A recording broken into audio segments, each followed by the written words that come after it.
Hai Pips, balik lagi bersama gue Desta Mayong di COH Visits. Hari ini kita akan main ke daerah Gading Serpong untuk visit studio yang kece, yaitu Etwal Dance Center, oke? Mau tahu seperti apa keseruannya? Langsung aja kita masuk.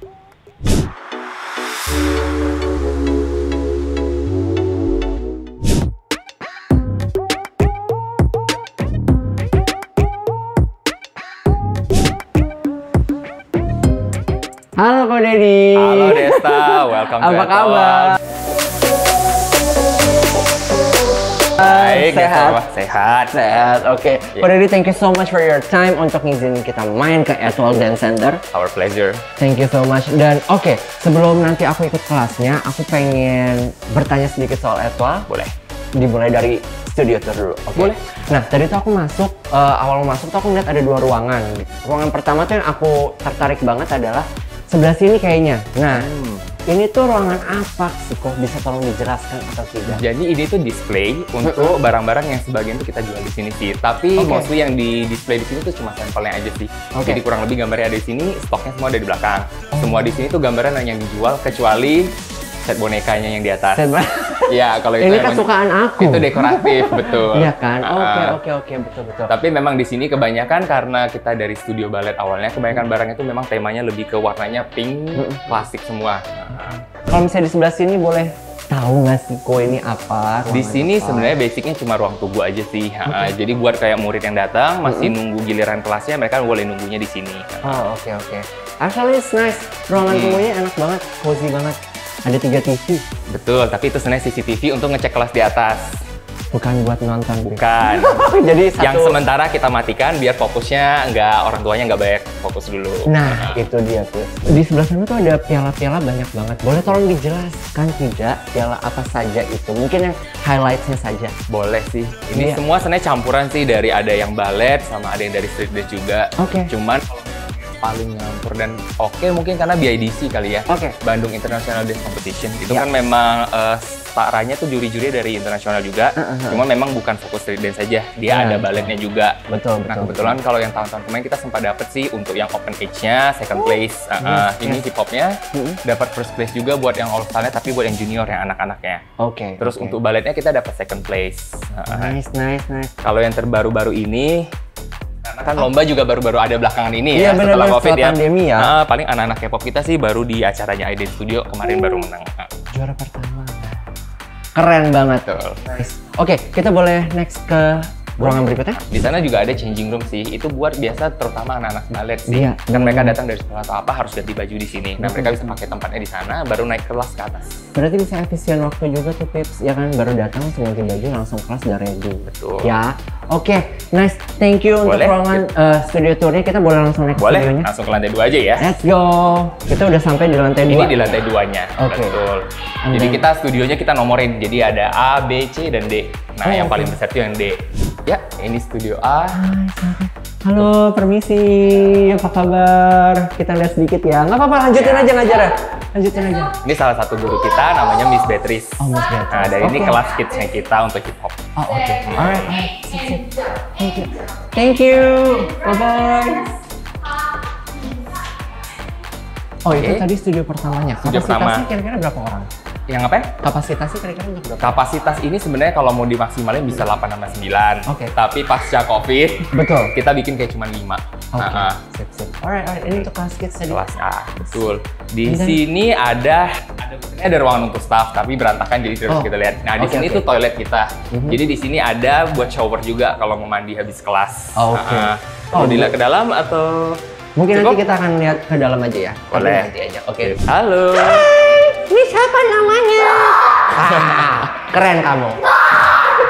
Nah. Di sini ada locker, jadi buat murid-murid taruh barang sebelum masuk kelas. Jadi kita kalau bisa kita mau minimalisasi tuh tas-tas yang ada di samping studionya.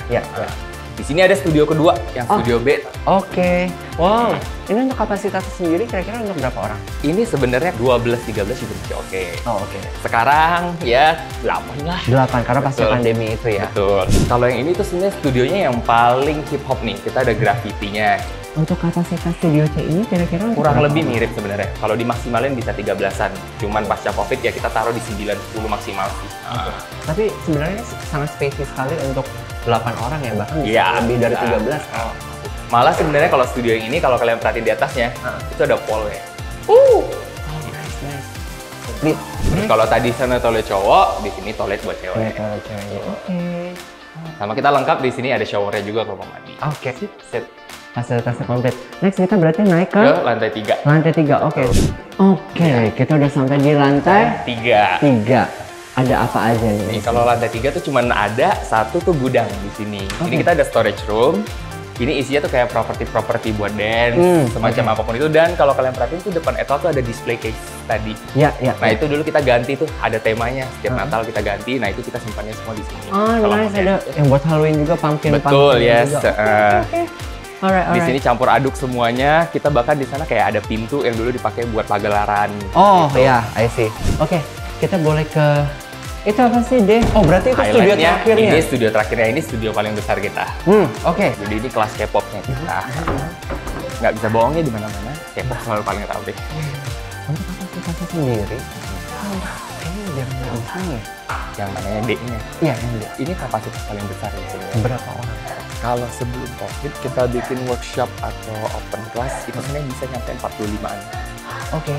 Cuman sekarang kita nggak lebih dari 25 sih. Oke, berarti kan studionya limitnya untuk kalau untuk regular class kita saat ini maksimalin di 25. Oke. Oke, Pips, itu tadi studio tour kita dan sekarang kita mau ngobrol-ngobrol sedikit sama aku Dedi. Aku mau nanya dong, ini aku tahu udah dibangunnya dari 2011 sampai sekarang masih berdiri gitu. Kira-kira namanya Etoile itu kenapa? Etoile itu tuh diambil dari bahasa Prancis. Ya. Sebenarnya bacanya bukan Etoile, tapi kayak Etoile. Iya.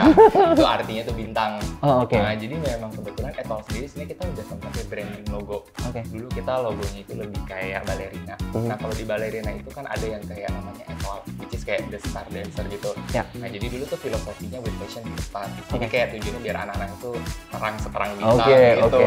Ya. Alright. Ya, asal namanya dari sana. Oke, itu filosofi Etoile. Tapi kalau untuk boleh tahu nggak sih, mungkin Pips di rumah ada yang belum tahu untuk pendiri Etoile sendiri itu adalah Miss Angel. Shout out to Miss Angel, yeay.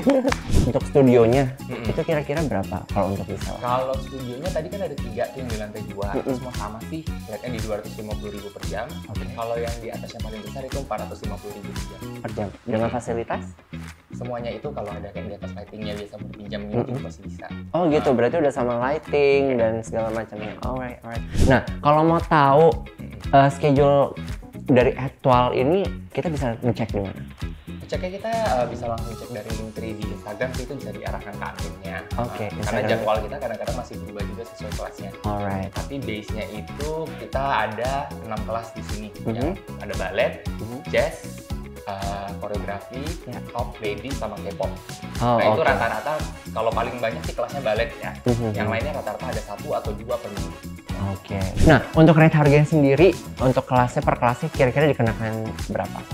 Macam-macam ya, tergantung kelasnya ya. Kayaknya rate-nya dari sekitar 300 sampai 500. Apakah kalau untuk di sini ada open class atau tidak? Open class ada tapi nggak rutin ya. Oke. Karena kita kan memang sistemnya di sini itu lebih kayak sekolah. Jadi kayak fokusnya di kurikulum. Open class itu ada tergantung apakah misalnya lagi ada tamu siapa atau yang misalnya ada dancer dari luar yang lagi mau ngajar, kita bukain platformnya sih paling di sini. Oke, nice. Berarti fokusnya di akademinya saja ya gitu. Akademi. Abis itu aku juga mau tahu nih tentang program si Etoile ini untuk baletnya, apakah ada sertifikasinya? Oh ada. Kita kebetulan itu kita menggunakan metodenya itu ATOD, Australian Teachers of Dancing. Jadi itu kurikulumnya dari Australia. Jadi di sini kita memang tiap tahun juga ada pastinya tuh ujian lokal sama ujian internasionalnya. Which is kalau ujian internasional itu langsung didatangin tuh dari Australia-nya buat ngecek, buat ngenilainya. Oh gitu. Oh berarti itu yang bedain Etoile dari dance studio lainnya juga ya gitu. Oke, fokusnya berarti sangatnya di internasional. Betul.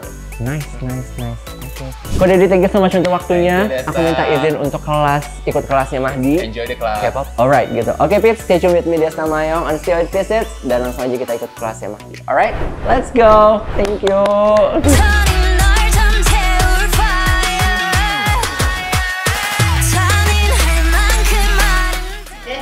Yang aku lihat tangannya ke belakang dulu, ke depan baru putar.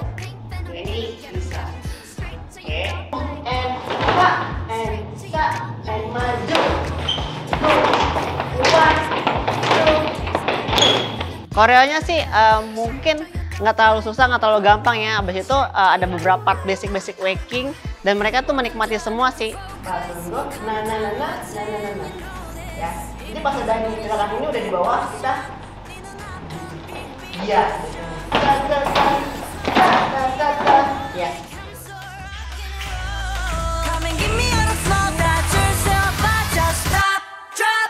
Bring the pain like ratatata, ratatata, ratatata, ratatata, ratatata, ratatata.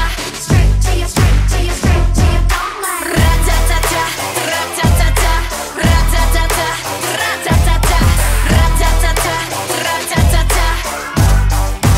I bring the pain like. Tadi latihannya alhamdulillah seru ya, anak-anaknya menikmati karena mereka suka Blackpink. Dan mereka tuh menikmati semua sih, jadi aku kayak ngajarnya seru banget, asik banget, dan mereka juga have fun. Alright Pips, itulah tadi keseruan kita di episode CO8 Visits hari ini. Dan jangan lupa untuk saksikan keseruan kita lainnya di episode-episode berikutnya. Juga jangan lupa untuk share, like, dan komen juga. Also subscribe our YouTube channel Counts of 8, okay? Also, buat kamu semua yang pengen studio di visit atau ada rekomendasi studio lain yang mau kita visit, please komen di bawah, okay? Jangan lupa bisa DM kita melalui Instagram @countsof.8. Alright? So, it's time for me to go. Thank you so much for watching. I'm Desta Mayong and CO8 Visits signing out. Bye-bye.